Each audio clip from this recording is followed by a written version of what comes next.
कि किसी भी तरीके से प्रत्यक्ष या अप्रत्यक्ष रूप से पार्लियामेंट पे कब्जा किया जाए और सीआईएसएफ के हाथ में पूरी पार्लियामेंट की सिक्योरिटी देने के बाद जब रात को ये बाबा साहब डॉक्टर भीमराव अम्बेडकर साहब की स्टैचू हटाते हैं तो उसका इनको ये अंदेशा था कि कहीं ऐसा ना हो कि ये अनुसूचित जाति के लोग जो है पार्लियामेंट के अंदर जो है अपना धरना प्रदर्शन और विरोध करें। हम वो पीढ़ी हैं, हम वो कौम है जिन्होंने पार्लियामेंट के अंदर बाबा साहब, जिन्होंने सुप्रीम कोर्ट के अंदर तक बाबा साहब डॉक्टर भीमराव अम्बेडकर साहब की स्टैचू लगवा दी है। तो ये तो फिर भी पार्लियामेंट है और इसकी लड़ाई हम जब तक लड़ेंगे जब तक पार्लियामेंट की स्टैचू पुनर्स्थापित नहीं की जा सकती। अदरवाइज लीगल फ्रेटर्निटी का होने के नाते मैं उन सभी लोगों पर SC/ST एट्रोसिटी एक्ट का मुकदमा दर्ज करूंगा जिन लोगों ने बिना परमिशन के, बिना पार्लियामेंट को कॉल किए हुए, बिना स्पीकर की परमिशन के, बिना अमेंडमेंट किए हुए बाबा साहब डॉक्टर भीमराव अम्बेडकर साहब की स्टैचू हटाई है। कैसे देख रहे हैं संसद भवन प्रकरण को? मैं आपका सवाल समझ नहीं पाया हूं। संसद भवन प्रकरण वो जिसमें कि संविधान को हाथ में लेकर संसद भवन के सामने नोटंकी हो रही है या क्या दूसरा सवाल पूछना चाहते हैं आप? प्रतिमा हटाकर दूसरी जगह लगाने वाला मामला जो है, देखिए प्रतिमा, ये मैं मीडिया वालों से इसलिए ही असहमत होता हूँ कि प्रतिमा हटाकर दूसरी जगह लगाना, ये क्या मतलब है आपका? जो पार्लियामेंट है वो बाबा साहब की है, पार्लियामेंट है हमारी है, वो कायदे में रहोगे तो फायदे में रहोगे।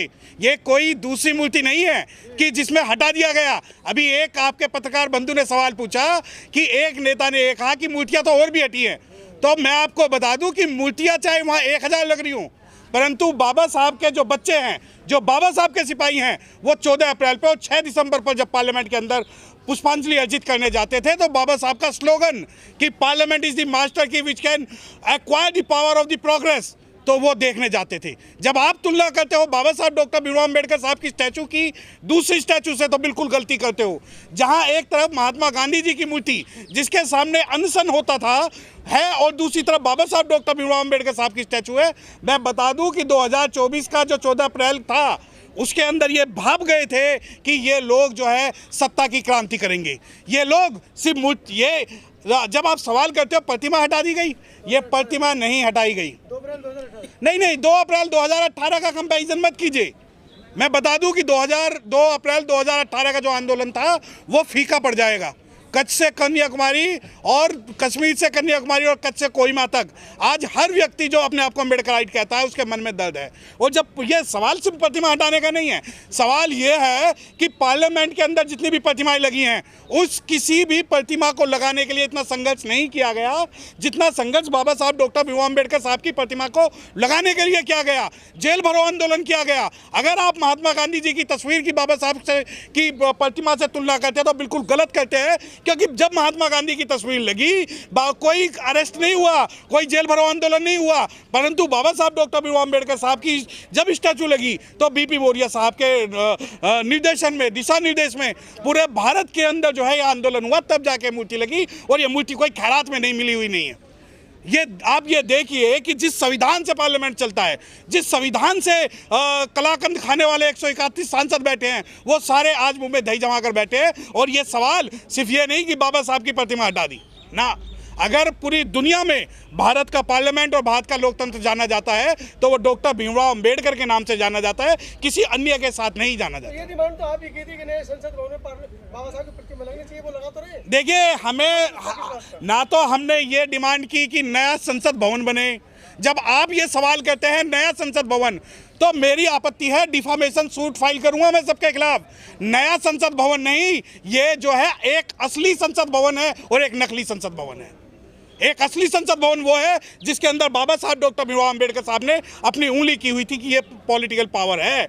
और आज मैं बताऊं कि चप्पल पहनने वाला शेड्यूल कास्ट भी, अम्बेडकराइट भी छाती चौड़ा के अपने बच्चे को लेके जाता था, क्योंकि मैंने जो क्रांति या सामाजिक संघर्ष सीखा वो 14 अप्रैल की उन गलियों से सीखा है जहाँ हमारे लोग साहित्य बांटते हैं, जहाँ हमारा गेट टुगेदर होता है। मेरे लिए मैं कोई त्यौहार नहीं बनाता, लेकिन मेरे लिए जो त्यौहार है वो 14 अप्रैल की पार्लियामेंट स्ट्रीट पर बनता है त्यौहार, और 6 दिसंबर की पार्लियामेंट स्ट्रीट पर त्यौहार बनता है। तो जब आप कहते हो कि पुरानी पार्लियामेंट और नई पार्लियामेंट, असली पार्लियामेंट और नकली पार्लियामेंट, जिस नकली पार्लियामेंट का उद्घाटन पंडों पुरोहितों ने किया हो, जिसके अंदर बुद्धिस्ट ना हो, जिसके अंदर मुस्लिम ना हो, जिसके अंदर क्रिश्चियन ना हो, जिसके अंदर आदिवासी ना हो, जिसके अंदर हर प्रतिनिधित्व का, भारत में रहने वाले हर व्यक्ति का प्रतिनिधि ना हो, मैं उस पार्लियामेंट का विरोध करता हूं। सबसे बड़ी बात, जब आप कहते हैं नई पार्लियामेंट, वो नई पार्लियामेंट बिना कंप्लीशन सर्टिफिकेट के चल रही है।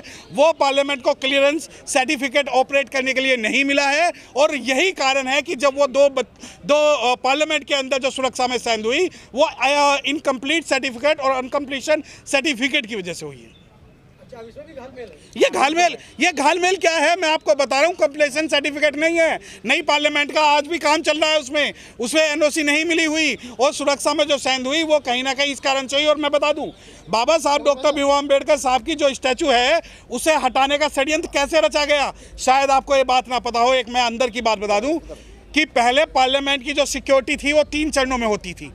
अंदर जो था पार्लियामेंट्रियन, जो पार्लियामेंट सिक्योरिटी होती थी, उसके बाद सीआईएसएफ या सीआरपीएफ, और सबसे बाहर दिल्ली पुलिस। अब जो है, ना तो पार्लियामेंट के अंदर दिल्ली पुलिस की सिक्योरिटी है, ना ही दिल्ली पार्लियामेंट के अंदर पार्लियामेंट सिक्योरिटी की कोई सुरक्षा एजेंसी है। अब पूरी की पूरी पार्लियामेंट सीआईएसएफ के हाथों में दे दी गई है, और यह देने का कारण यह है कि किसी भी तरीके से प्रत्यक्ष या अप्रत्यक्ष रूप से पार्लियामेंट पे कब्जा किया जाए। और सीआईएसएफ के हाथ में पूरी पार्लियामेंट की सिक्योरिटी देने के बाद जब रात को बाबा साहब डॉक्टर भीमराव अम्बेडकर साहब की स्टैचू हटाते हैं, तो उसका इनको यह अंदेशा था कि कहीं ऐसा ना हो कि ये अनुसूचित जाति के लोग जो है पार्लियामेंट के अंदर जो है अपना धरना प्रदर्शन और विरोध करें। तो अब क्या रणनीति रहेगी आगे अगर सरकार आपकी बातें नहीं मानती? देखिए, आप मुझसे व्यक्तिगत अगर मेरे वकालत के पेशे के बारे में पूछ रहे हैं, समाज के पेशे के बारे में पूछ रहे हैं, तो अगर मैं बता दूं कि सामाजिक होने के नाते रणनीति का जो ट्रेलर है वो कल से आपको दिखाना शुरू हो जाएगा, और पूरे भारत के हर गली, हर कस्बे, हर चौराहे पे आप यकीन मानिए कि बाबा साहब को मानने वाले जो 1965 में आंदोलन हुआ था, वो 2024 में भी आंदोलन होगा। और अगर आप वकालत के नाम से पूछते हैं, इस प्रोफेशन के नाते मुझसे पूछते हैं, तो मैं बता दूं, हम वो पीढ़ी हैं, हम वो कौम है जिन्होंने पार्लियामेंट के अंदर जिन्होंने सुप्रीम कोर्ट के अंदर तक बाबा साहब डॉक्टर भीमराव अम्बेडकर साहब की स्टैचू लगवा दी है। तो ये तो फिर भी पार्लियामेंट है, और इसकी लड़ाई हम जब तक लड़ेंगे जब तक पार्लियामेंट की स्टैचू पुनर्स्थापित नहीं की जा सकती। अदरवाइज लीगल फ्रेटर्निटी का होने के नाते मैं उन सभी लोगों पर SC/ST एट्रोसिटी एक्ट का मुकदमा दर्ज करूंगा, जिन लोगों ने बिना परमिशन के, बिना पार्लियामेंट को कॉल किए हुए, बिना स्पीकर की परमिशन के, बिना अमेंडमेंट किए हुए बाबा साहब डॉक्टर भीमराव अम्बेडकर साहब की स्टैचू हटाई है। इतना गुस्सा किस बात? नहीं, गुस्सा नहीं है ये। गुस्सा तो आपको सैलाब अभी नजर आएगा, ये गुस्सा नहीं है। ये तो मैं आपको बता रहा हूँ, कि बाबा साहब डॉक्टर भीमराव अम्बेडकर साहब के बच्चे इतने कमजोर नहीं है कि आप रातों रात बाबा साहब डॉक्टर भीमराव अम्बेडकर साहब की स्टैचू को वेंडलाइज कर दें और हम शांत बैठे रहें। शांत नहीं बैठेंगे। मैं बता रहा हूँ कि महकती रुख को गुलाब कर देंगे। हम इस बार सबका हिसाब कर देंगे, और रहने दे पैमाने के अंदर ही साकी, वरना एक बूंद से शहर का पानी खराब कर देंगे।